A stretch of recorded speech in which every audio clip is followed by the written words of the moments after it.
하나님 말씀을 보도록 하겠습니다. 하나님 말씀은 에스더 4장 11절 말씀부터 보겠습니다.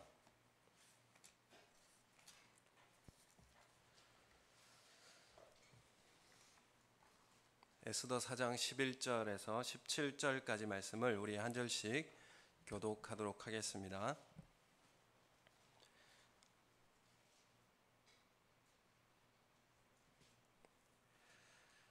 11절부터 교독하겠습니다. 왕의 신하들과 왕의 각 지방 백성이 다 알거니와 남녀를 막론하고 부름을 받지 아니하고 안뜰에 들어가서 왕에게 나가면 오직 죽이는 법이요 왕이 그 자에게 금규를 내밀어야 살 것이라. 이제 내가 부름을 입어 왕에게 나가지 못한 지가 이미 30일이라 하라 하니라. 모르드게가 그를 시켜 에스더에게 회답하되 너는 왕궁에 있으니 모든 유다인 중에 홀로 목숨을 건지리라 생각하지 말라.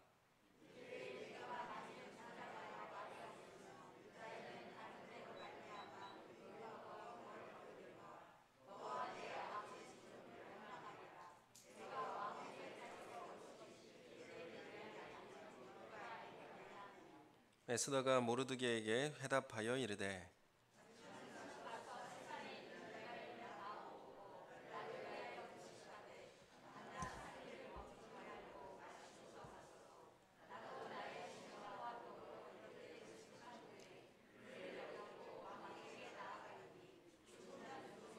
같이 읽겠습니다. 모르드게가 가서 에스더가 명령한 대로 다 행하니라.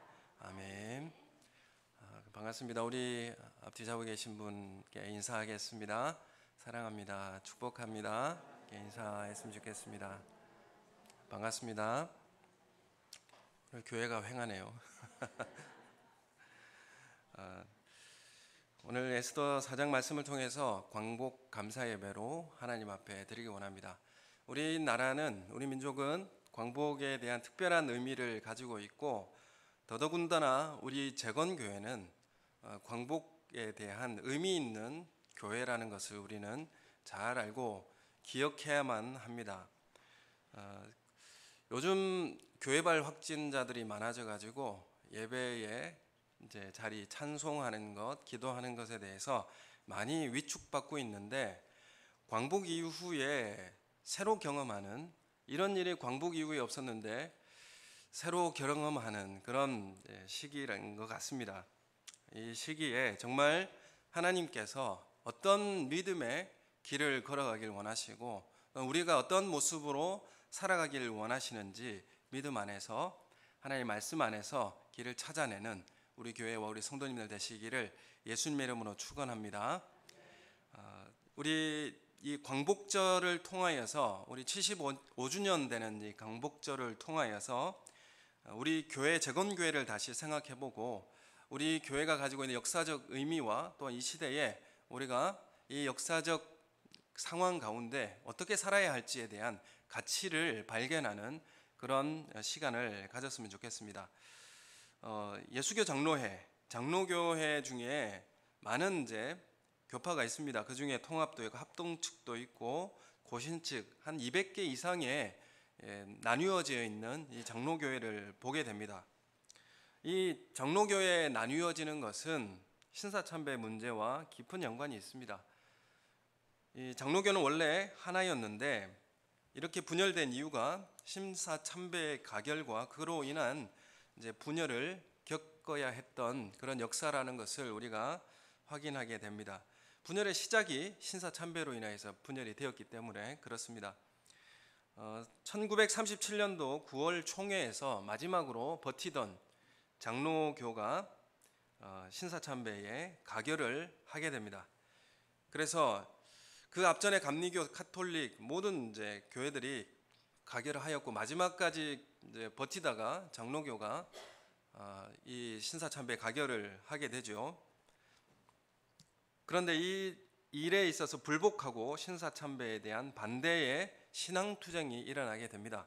그것이 신사 불참배 운동이 됩니다. 우리나라에 이 일에 있어서 전국의 주도적인 신사참배, 불참배 운동에 대해서 주도한 인물이 있습니다. 평안북도에는 이기선 목사님, 평안남도에는 주기철 목사님, 경상남도에서 부산의 한상동 목사님, 주수옥 전도사님, 손영복 전도사님, 마산의 최덕지 전도사님, 태매시 선교사님, 여매나 전도사님, 거창의 주남선 목사님, 함안의 이연속 전도사님, 남해의 최성림 목사님, 전라남도 손양훈 목사님, 만주의 한부선 선교사님 등이 이 주도적인 인물로 이 신사 불참배 운동을 인도했던 분들입니다. 이분들 주축으로 해서 수많은 사람들이 투옥되었고 옥중에서 순교당했습니다. 그 중에 50여 명이 순교하였고 고문과 이제 학대로 이제 돌아가셨죠. 우리는 이 역사의 사실을 제대로 평가하고 또한 그 힘으로 그 역사를 잘 평가하고 이제 그 역사를 잘 해석한 그 힘으로 새로운 미래를 열어가는 일에 최선을 다해야 합니다. 이것이 우리의 역사적 책임이고 하나님께서 이 시대를 우리에게 맡기신 이유가 됩니다. 대한민국은 사실 과거의 역사적 책무를 다 하지 못하고 있는 실정입니다. 아직 일제청산을 다 할 수 없었기 때문에 그렇습니다. 그래서 우리나라도 근현대사를 바로잡지 못하고 있고 또한 교회사에 있어서도 이 부분에 있어서 정리를 하지 못하고 있습니다.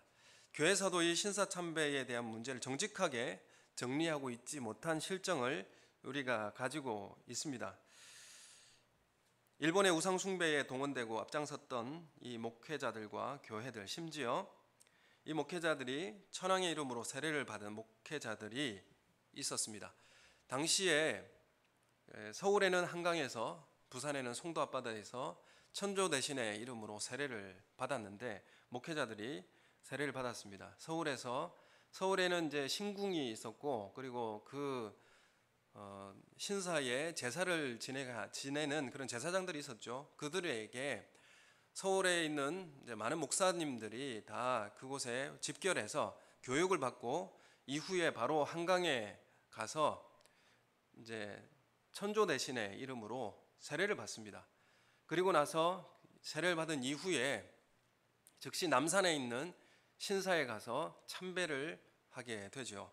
이런 치욕적인 이런 일들을 또한 하나님의 종이라고 또 하나님 부름받은 하나님의 예수 그리스도의 십자가의 보혈로 생명을 얻었다고 하는 또한 지도자로 부름받은 목회자들이 천조 대신의 이름으로 다시 세례받고 현저히 배반하는 그런 일들을 범한 사건이 있습니다. 그런데 추록한 성도들의 이 회개의 권면을 요청을 했을 때에 무시하였고 교회의 주도적인 사역자로 앞장섰던 그런 지난날의 교회 역사의 한 페이지를 제대로 매듭짓지 못했다는 것을 우리는 알게 됩니다. 여러분, 우리 교회 역사를 모르면 우리의 신앙의 가치와 방향도 상실할 것입니다. 여러분, 왜 신학교에서 교회사를 배우는가? 교회사의 중요한 의미가 담겨 있기 때문에 그렇습니다. 하나님의 뜻과 역사는 그 시대와 역사를 통해서 나타나게 되었습니다. 그리고 거기에 하나님의 부르심에 신실한 사람들의 그 응답으로 그 현장을 메꾸어내게 되어 있는 것입니다. 여러분, 역사라고 하는 것이 그냥 시간 순서대로 나열한 것이 역사가 아니라 역사에는 반드시 역사관이 담겨 있어야 합니다. 사건의 의미를 해석하고 뜻을 부여하는 그런 시각이 우리 가운데엔 담겨 있어야 합니다. 우리는 어떤 역사관을 가지고 있는가? 재건교회를 이 땅에 남겨두신 이유가 무엇인가를 바로 알고 살 때에 우리는 살아있는 역사의 증인이 되게 되는 것입니다. 그리고 이 땅에 사명감을 가지고 이 시대를 살아내게 되는 것입니다. 여러분, 재건교회는 광복을 통하여서 생겨난 교회라고 해도 이제 당연한 이야기가 되죠. 광복을 통해서 재건교회가 탄생했습니다. 그래서 광복절은 재건교회의 탄생과도 같다, 이렇게 말씀드릴 수 있습니다. 우리 선조들이 남겨둔 이 신앙적 유산이 뭐가 있습니까? 우리 재건교회의 표가 오직 하나님의 영광을 위해서입니다. 오직 하나님의 영광을 위해서. 이사야 42장 8절의 말씀에 보면 나는 여호와니 이는 내 이름이라 나는 내 영광을 다른 자에게 내 찬송을 우상에게 주지 아니하리라. 이 말씀을 붙잡고 이 하나님의 영광을 위하여서 살아갔던 종들이 우리 선조들의 삶의 신앙의 유산이었습니다. 그리고 우리 재건교회가 가진 3대 주의, 3가지 주의가 이제 있었는데, 첫 번째는 여호와께만 충성하자, 두 번째는 철두철미 회개하자, 세 번째는 깨끗한 성전을 지어 바치자. 이것이 그 3대 주의였습니다. 그래서 우리 선조들은 우리에게 하나님께만 충성하자, 말씀에 철저히 순종하자, 이런 의미가 있죠. 그리고 철저히 죄에 대해서는 철두철미 회개하자. 그리고 성전이 이제 교회가 더러워졌으니까 교회에 우상이 들어와서 섬기게 되었으니까 그 성전을, 교회를 깨끗게 하자, 지어서 새로 지어 바치자, 그런 이제 구호를 외쳤습니다. 그럼 우리가 오후에 성경 공부를 하죠. 오후 성경 공부를 하는데 저번 주까지 신명기를 다 마쳤습니다. 신명기의 의미가 어떤 의미가 있느냐 하면, 이스라엘 백성들이 출애굽해서 시내산에서 언약의 말씀을 받았습니다. 언약의 말씀을 받아서 가나안 땅에 들어가야 되는데 출애굽 1세대들이 다 불순종으로 인하여서 광야에서 다 죽었습니다. 이제 출애굽 2세대가 가나안 땅에 들어가서 이 시내산 언약을 다시 지키고 언약을 체결하는 이 일을 신명기를 통하여서 알려줍니다. 그래서 언약을 다시 체결하고 하나님의 말씀을 지키고 살아라 당부하는 내용이 신명기의 내용입니다. 그래서 여호수아서에 들어가 보면 가나안 땅에 들어가서 언약을 갱신하는 내용이 나옵니다. 그래서 신명기의 내용에 이제 모세가 너희는 가나안 땅에 들어가서 그 산에서 이 언약을 다시 하나님과 함께 체결하라, 언약을 다시 갱신하라, 이런 내용들이 나오게 되죠. 그래서 여호수아에서 중요한 내용은 뭐냐면, 오늘 오후에도 말씀드릴 겁니다. 여호수아의 중요한 내용이 뭐냐면 8장에 나오는 그리심산과 에발산에서 하나님과 언약을 다시 체결하는 내용들, 이것이 중요하죠. 여리고 성과 아이성을 진멸하고 난 다음에 8장에 들어가서 하나님과 언약을 새로 세웁니다. 그리고 여호수아 24장에서도 보면 언약의 말씀을 잘 지키고 살겠습니다라고 하는 여호수아의 고백이 있습니다. 나와 내 집은 여호와를 섬기겠다, 이런 언약을 지키고 살겠다고 하는 서약을 하게 되죠. 그래서 여호수아서는 하나님의 언약의 말씀을 지키고 살겠습니다라고 하는 그 서약이 담겨 있고, 여호수아서로부터 역대기 열왕기까지의 모든 삶은 무엇이 중심이 되어 있냐면 하나님의 언약의 말씀을 지키고 살겠습니다. 이것이 그 중심의 삶입니다. 여러분, 이 창세기, 출애굽기, 레위기, 민수기, 신명기, 모세 오경의 중심이 어딘 줄 아십니까? 그 중심은 어디냐면 시내산 언약을 체결하는 것입니다. 시내산 언약을 체결하는 것이 이 모세오경의 중심에 위치하고 있습니다. 그리고 시내산 언약의 중심이 뭐겠습니까? 율법이죠. 레위기입니다. 그래서 레위기가 모세오경의 중심을 차지하고 있고, 그 레위기의 중심은 뭐겠습니까? 레위기의 중심은 19장의 내용입니다. 거기에 보면 거룩이 나오고, 거기에 보면 이웃을 내 몸과 같이 사랑하라고 하는 하나님의 율법의 말씀을 해석하는 내용들이 나옵니다. 그래서 모세오경의 중심이 바로 이 말씀, 언약의 말씀에 담겨 있다라고 하는 사실을 우리가 알게 되고, 그것을 실패했던 1세대가 2세대로서 이제 가나안 땅에 들어가서 그 언약의 말씀을 잘 지키고 살겠습니다라고 하는 서약을 하라. 거기 어디에서 했냐면 산에서 했죠. 시내산에서 받은 언약, 다시 그리심산 에발산에서 다시 선포하여 그 언약을 다시 체결하고, 예수님이 오셔서 이제 산상수훈을 통해 그 산에서 다시 새 언약을 체결해 주십니다. 여러분, 이 언약을 지키고 하나님의 말씀을 지키고 살겠습니다. 우리 선조들이 남겨준 신앙 유산 중에 첫 번째가 여호와께만 충성하자, 하나님 말씀을 철저히 붙잡고 살아가자, 이것이 우리에게 남겨준 유산입니다. 그래서 가나안 정복 전쟁을 통해서 알려주고 싶은 것은, 여호수아서를 통해서 우리에게 알려주고 싶은 것은 종족 싸움이 아니라 종교 싸움도 아니고, 가나안 땅에서 사는 가치 기준은 언약의 말씀에 대한 충실성, 그리고 말씀을 잘 붙잡고 순종하고 사는 것이 그 핵심입니다. 그래서 전쟁에 대한 승패에 대한 문제도 어디에 달려 있습니까? 말씀의 순종에 달려 있다는 것을 여호수아서를 통해서 알게 됩니다. 그래서 하나님 말씀을 중심으로 하나님 말씀에 철저히 충실성, 그 언약의 말씀에 대한 충실성을 지키고 살아가겠다. 그 이제 내용들이 여호수아로부터 구약 성경에 내내 자리 잡고 있는 내용입니다. 여러분, 우리 교회는 그래서 이 선조들이 남겨준 좋은 신앙의 유산을 우리가 가지고 있습니다. 하나님께만 충성하자고 하는 그 삶의 모습이 신사참배, 불참배 운동으로 나타나게 된 것이고, 그것을 통하여서 우리 교회가 세워지게 된 것입니다. 하나님께 드려야 할 영광을 다른 피조물에게 넘기지 않겠다, 이런 고백의 삶을 산 것입니다. 여러분, 그래서 출애굽한 우리 선진 종들, 우리 선조들은 기존 교회들에게 있어서 마귀당이라고 불렀고 사탄의 회라고 불렀습니다. 당시에 교회가 신사를 들여놓고 절하고 예배드리는 곳이었는데, 어떻게 그곳을 교회라 부를 수 있겠는가, 예배당이라고 부를 수 있겠는가? 그거는 다시 지어져야 된다, 정결케 되어져야 된다. 그래서 그런 교회를 다 마귀당이라고 불렀습니다. 이것은 그 시대의 당연한 문제이겠죠. 하지만 지금 그렇게 부르면 곤란합니다. 여러분, 우리 교회가 광복 이후에 한국 교회가 이 문제에 대해서 자숙하라고 2개월간의 자숙을 하여서 회개하자고 그런 운동을 하였습니다. 그런데 기존 교회가 이 회개를 하지 않았어요. 이 2개월간의 자숙도 하지 않았습니다. 그래서 결국 이 회개하지 않은 이유로 인하여서 무엇이 찾아왔습니까? 분열이 찾아온 것이죠. 여러분, 우리 교회가 이 사실을 분명히 알아야 됩니다. 회개하지 않은 그런 모습은 결국 분열과 또한 나뉘어짐으로 점철된다는 사실을 오늘 우리는 역사를 통해서 확인하게 되는 것입니다. 그들은 이제 한국 교회가 오히려 자신들의 정당성을 외쳤습니다.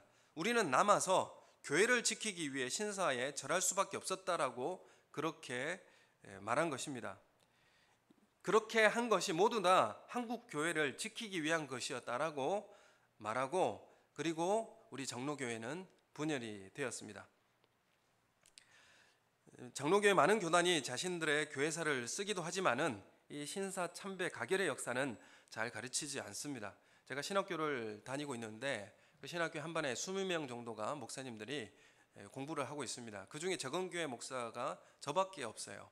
그런데 목사님들이 저한테 물어봅니다. 재건교회가 어떤 교회냐고 물어보는데 그런 내용들을 이야기를 해줍니다. 신사참배, 이제 불참배 운동을 했던 옥중에 투옥했던 분들이 나와서 교회 재건을 외치고 그것이 이루어지지 않자 교단을 세워서 교회를 세운 교회라고 했더니 그걸 모르시는 거예요. 그 목사님이 합동측 큰 교회, 우리나라에서 합동측이라고 하면 두 번째로 큰 교단이지 않겠습니까? 그 교회 목사님이 그 역사에 대해서 잘 모르시더라고요. 그리고 이 이야기를 듣고 정말 좋은 교회군요 라고 그렇게 감탄을 하시고, 정말 순교적 신앙을 소유한 그런 교회다고 그렇게 저에게 말했던 기억이 있습니다. 여전히 이 시대에 이 역사에 대해서 잘 가르치지 않고 이 문제에 대해서 우리 한국교회가 매듭을 짓지 못하고 있습니다. 우리가 이 광복절을 맞이하면서 우리가 다시 우리 교회의 정체성을 다시 생각하고 우리 시대적 사명을 다시 일깨워지는 그런 사명을 다시 일깨우는 오늘 이 시간이 되기를 예수님의 이름으로 소원합니다. 우리나라가 35년간의 일제강점기의 점령 시대를 살았습니다. 오늘 에스더 말씀을 보았는데 에스더서를 기록하는 이 시기도 이스라엘이 70년간 바벨론의 포로가 되어서 살고 있었습니다.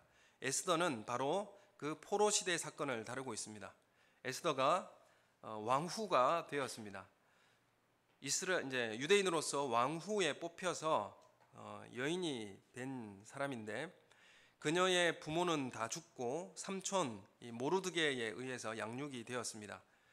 그런데 하만이 모든 신하들 위에 이름을 높이게 되고, 왕은 하만을 전적으로 신뢰하고 하만에게 모든 국민이 절하도록 명합니다. 그런데 이 하만에게 누가 절하지 않느냐 하면 모르드게가 절하지 않습니다. 유대인인 모르드게가 절하지 않는데, 하만은 화가 나서 이 모르드게와 그 유대 민족을 몰살할 계획을 수립합니다.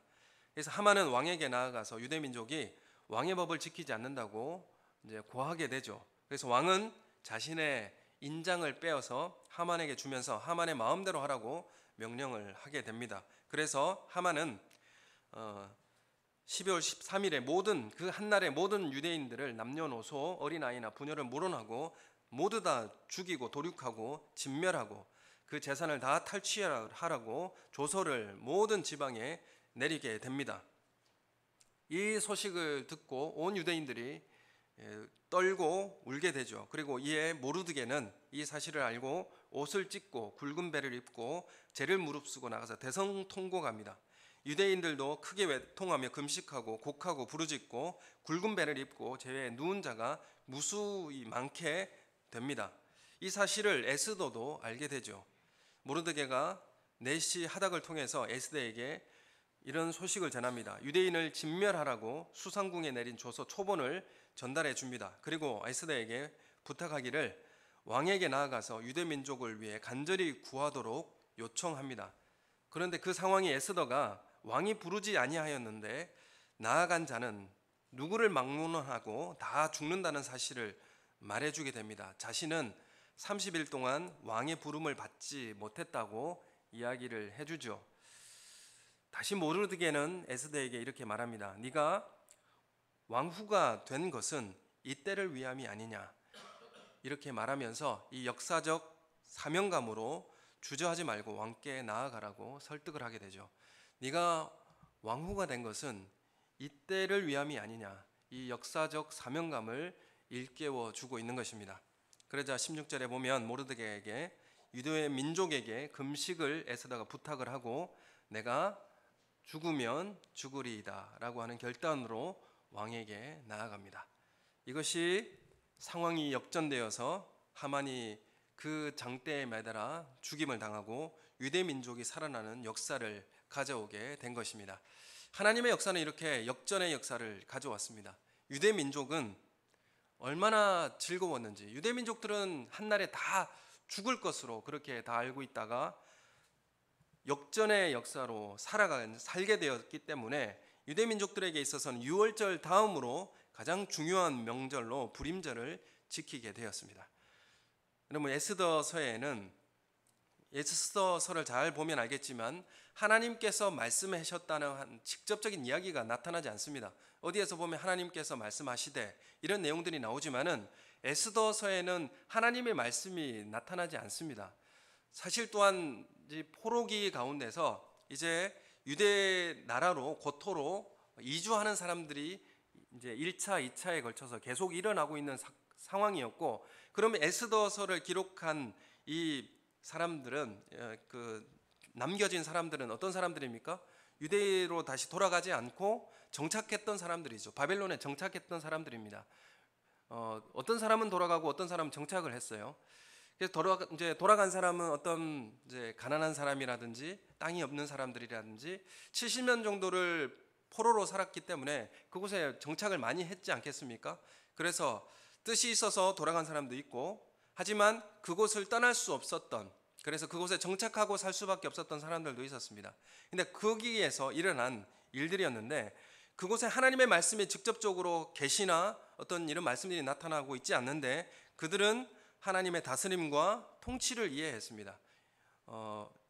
바벨론 땅에서 하나님의 통치를 이해하고 역사적 사명을 부여받았다는 것이죠. 그래서 이에 죽기를 각오하고 왕에게 나아간 일을 오늘 에스더서를 통해서 보게 되는 것입니다. 여러분, 우리가 이 땅에서, 이 세상은 우리나라가 기독교 국가도 아니고 또한 하나님의 다스림과 통치가 국가나 또 정치를 통해서 나타나는 것도 아닙니다.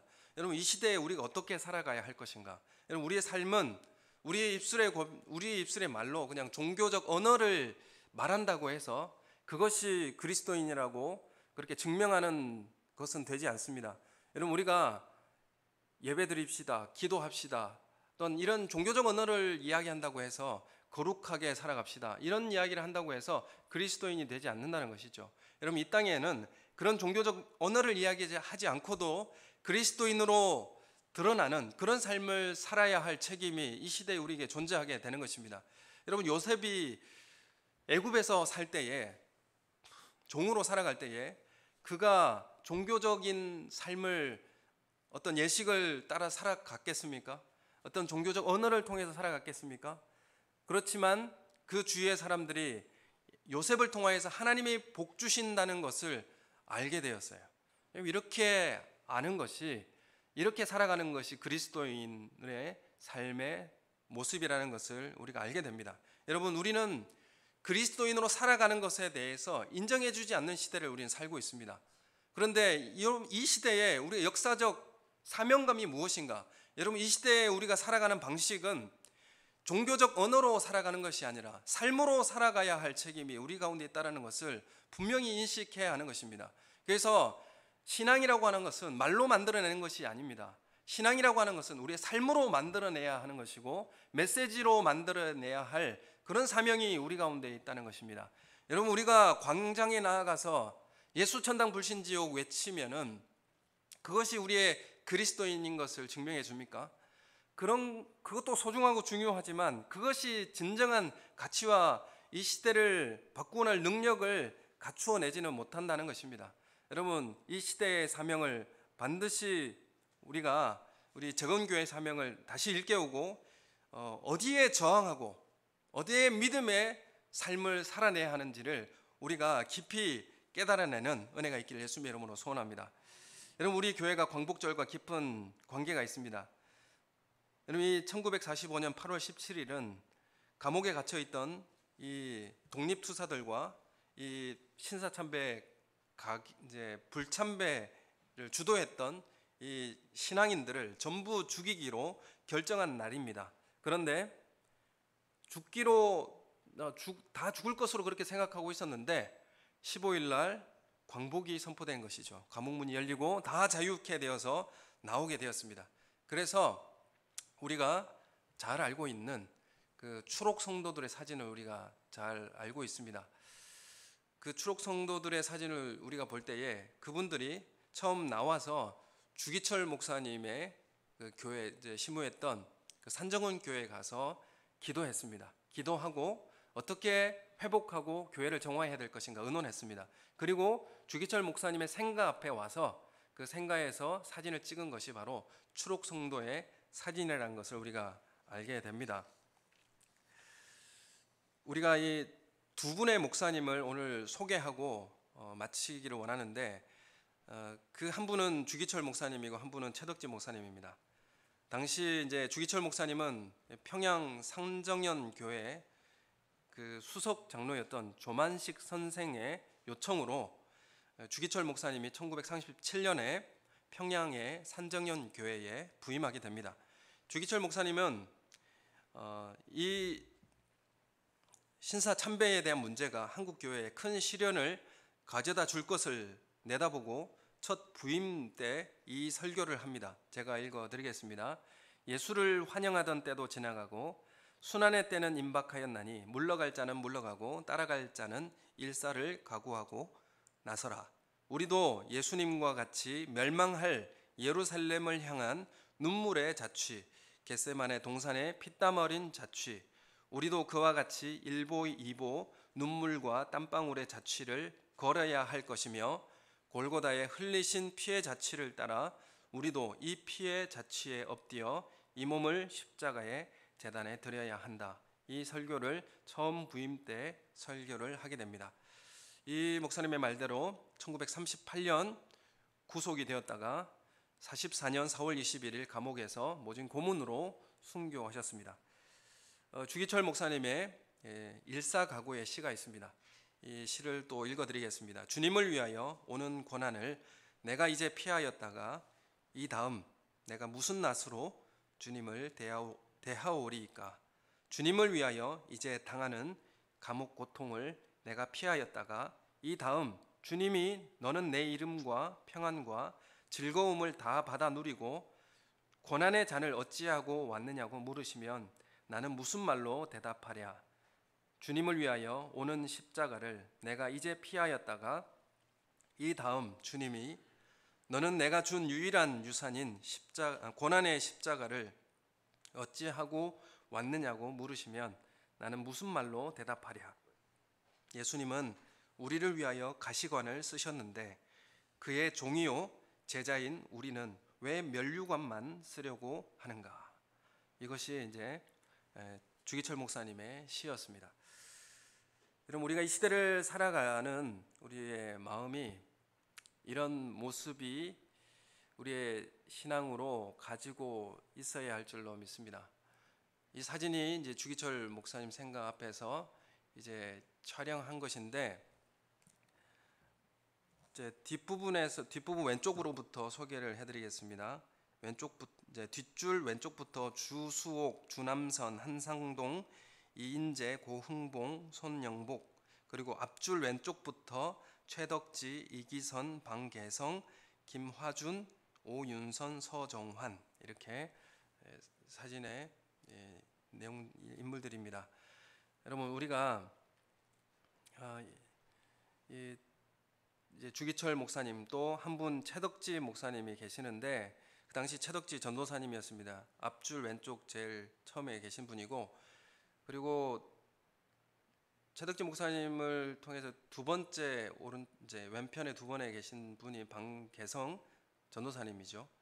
그래서 우리 교단에 계셨던 목사님 방인성 목사님의 할아버지가 되시는데, 우리 이 최덕지 목사님은 이 뒷줄에 계시는 그 한상동 목사님과 함께 남한의 신사 불참배 운동을 주도했고, 일본 경찰에 체포되어서 경남 형무소를 거쳐서 평양 형무소에 수감된 분입니다. 제가 여기 오기 전에 몸담았던 이 재건 부산 교회에 거기에 1951년부터 56년까지 사역하신 초대 교역자입니다. 최덕지 목사님이 평양 형무소 오후 감방에서 성경을 큰 소리로 암송하고 큰 소리로 기도하고 예배를 드렸습니다. 시간을 정해놓고 감옥에서 예배를 드렸죠. 그러자 간수가 문을 열고 들어가서 구함을 지르고 구타하고 욕설을 퍼부었습니다. 그래도 기도를 그치지 않고 오래도록 이어지게 되었습니다. 새벽 5시에 기상을 외치는 이 간수의 구령과 함께 찬송을 불렀고, 그 찬송 소리는 온 감옥에 또렷하게 들려졌습니다. 시간을 정해놓고 예배를 드리면 간수장이 들어와서 최덕지 목사님의 손을 등 뒤로 돌려 수갑을 채우고, 그리고 또 찬양을 하자 입에 재갈을 물렸고, 그래도 찬양을 하자 더러운 청소걸레를 가져오라고 해서 그 모든 입을 털어 막았습니다.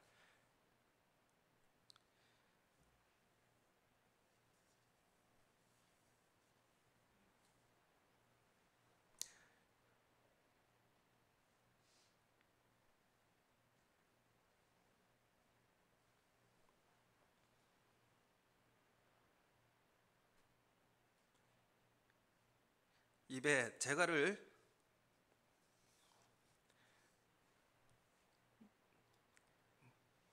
물렸는데 찬송이 계속되었습니다.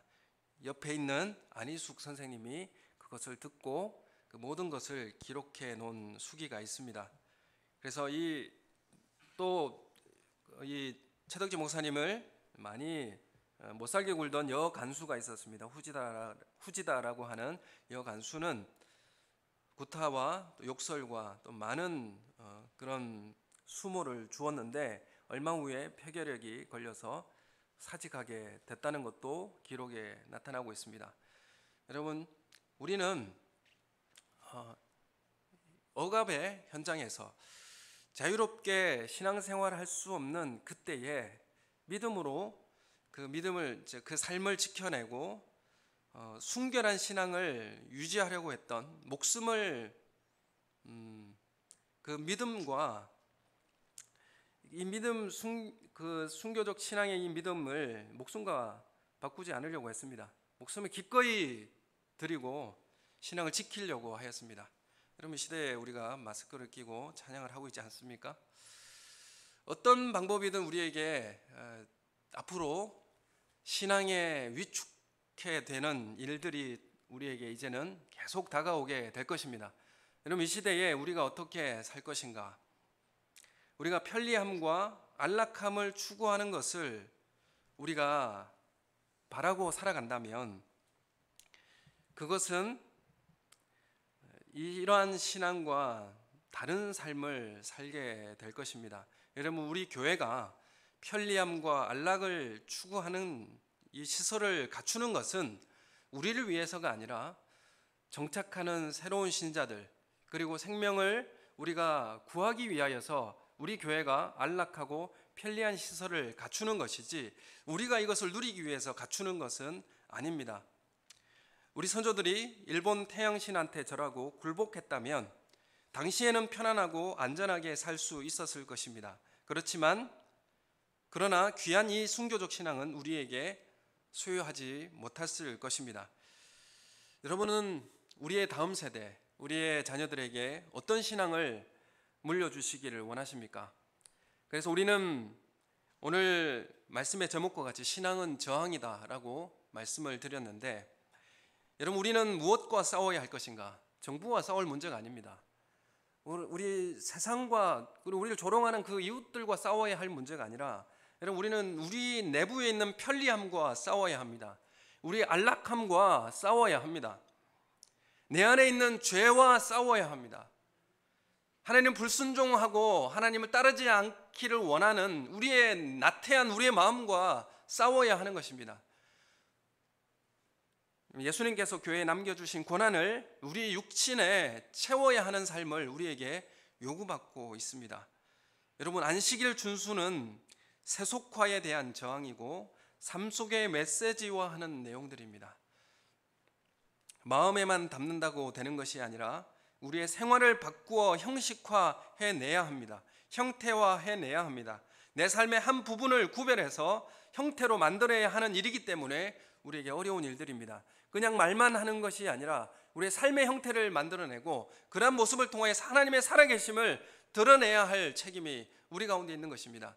여러분, 하나님께만 영광을 높여드린다, 오직 하나님의 영광을 위해서 살아간다, 이러한 삶의 형태를 보여내 주신 분들이 우리의 선조들입니다.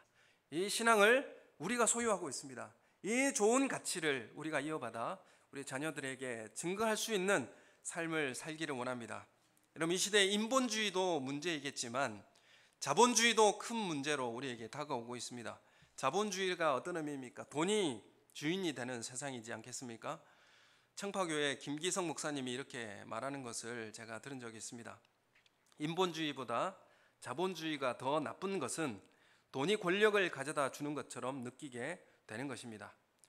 돈은 사람에게 무엇을 주느냐 하면 전능함을 주는, 유사한 전능함을 주게 됩니다. 내가 돈이 있으면 어떤 사람의 시간을 살 수 있기 때문에 그렇습니다.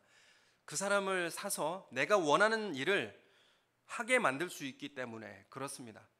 내 의지를 그에게 부과해서 하게 만들 때에 내가 전능한 존재처럼 느끼게 되어 있습니다. 그래서 돈이 많으면 함부로 해도 된다고 생각하게 되고 결국 그것은 자신이 우상이 되는 것입니다. 여러분, 이 시대에 우리가 무엇과 저항해야 할 것인가, 무엇과 싸워야 할 것인가를 분명히 우리에게 말씀하고 있습니다. 우리 형태화해내지 못하고 삶으로 만들어내지 못하는 우리의 삶의 모습을 그 가운데 저항해야 합니다. 목숨 주는 사랑은 가장 소중한 것을 이웃에게 주는 것입니다. 말씀을 소중하게 여기고 나를 희생할 수 있는 믿음입니다.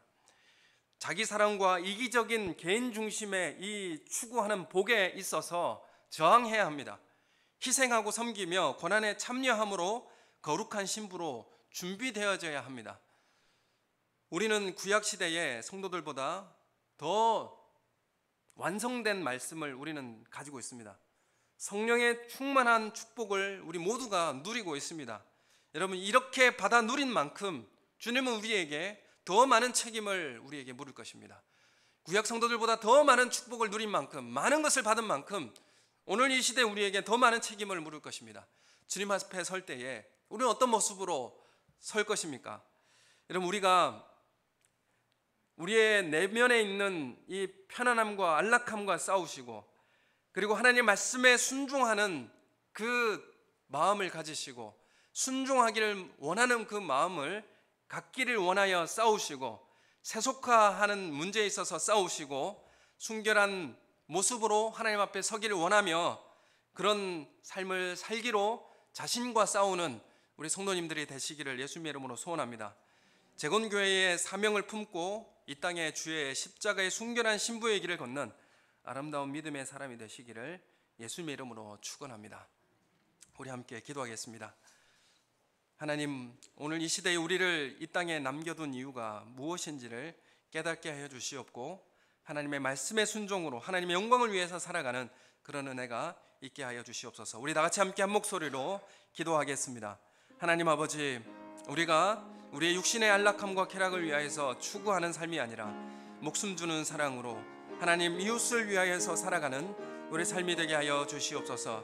우리 공동체 안에서 섬기고 희생하는 것을 감당하지 못하는데 어떻게 세상을 섬기고 목숨 주는 사랑으로 하나님 그 나라를, 하나님 나라를 세워갈 수 있겠습니까?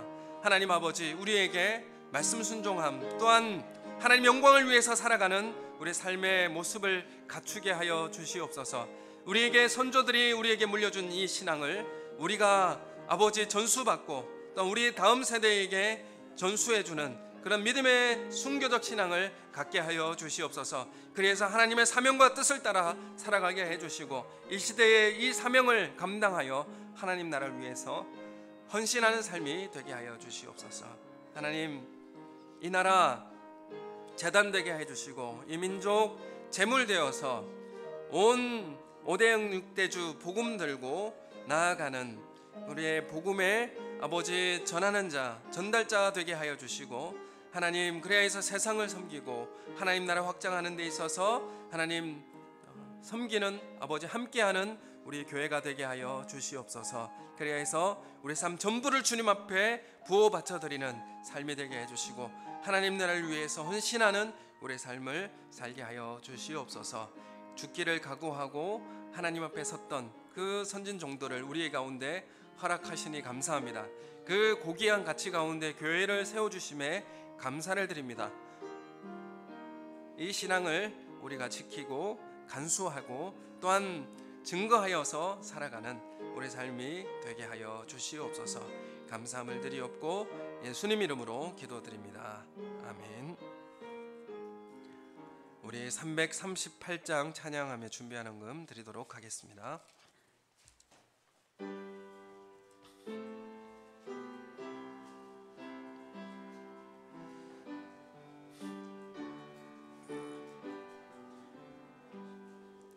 내 주를 가까이 하게 함은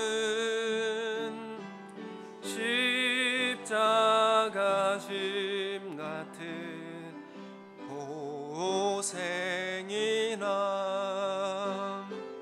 내 일생 소원은 늘 찬송하면서 주께로 나가기 원합니다.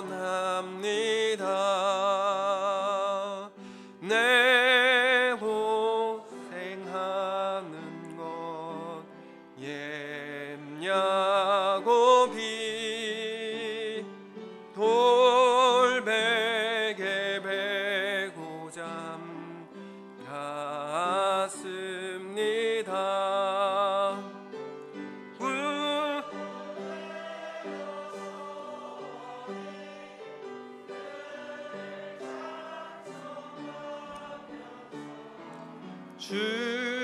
주께로 나가기 원합니다.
자, 기도드리겠습니다.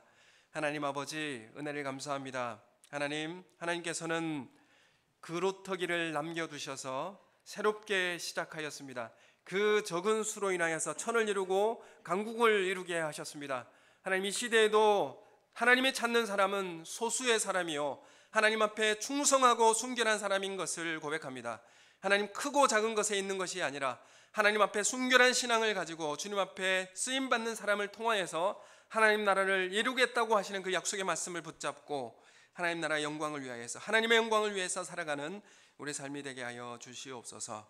하나님, 우리가 주님 앞에 받아 누린 것에 대한 감사를 누리게 하여 주시고 주님 앞에 헌신하며 섬기게 하여 주시고, 그래서 하나님 나라가 풍성하게 해 주시며 또한 우리의 사명을 통하여서, 우리의 사역과 섬김과 헌신을 통하여서 하나님 나라가 증거되어진 역사를 허락하여 주시옵소서. 하나님께서 우리에게 주신 것을 하나님께 다시 돌려드리며 하나님 앞에 찬양하며 감사한 그런 모습들이 우리 가운데 있게 하여 주시옵고, 하나님, 나에게 주신 모든 것이 하나님으로부터 인한 것임을 고백하며 드린 모든 헌금과 또한 예물들 가운데 축복하여 주시고, 감사 헌금과 또한 기도의 제목으로 주님 앞에 나온 심령과 마음들마다 응답하여 주시고, 하늘의 축복과 땅의 모든 필요한 것들로 채워 주시옵소서. 그래서 하나님의 사명을 받아들고 이 땅에 살아가는 데에 부족함이 없도록 힘과 능력을 더하여 주시옵소서. 오늘 예배 가운데 나온 심령과 마음들마다, 또한 가정에서 하나님 나라를 위해서 헌신하며 예배드린 심령과 마음들마다 하나님의 은혜를 누리기에 부족함이 없도록 역사하여 주시옵소서. 감사함을 드리옵고 예수님 이름으로 기도드립니다. 아멘.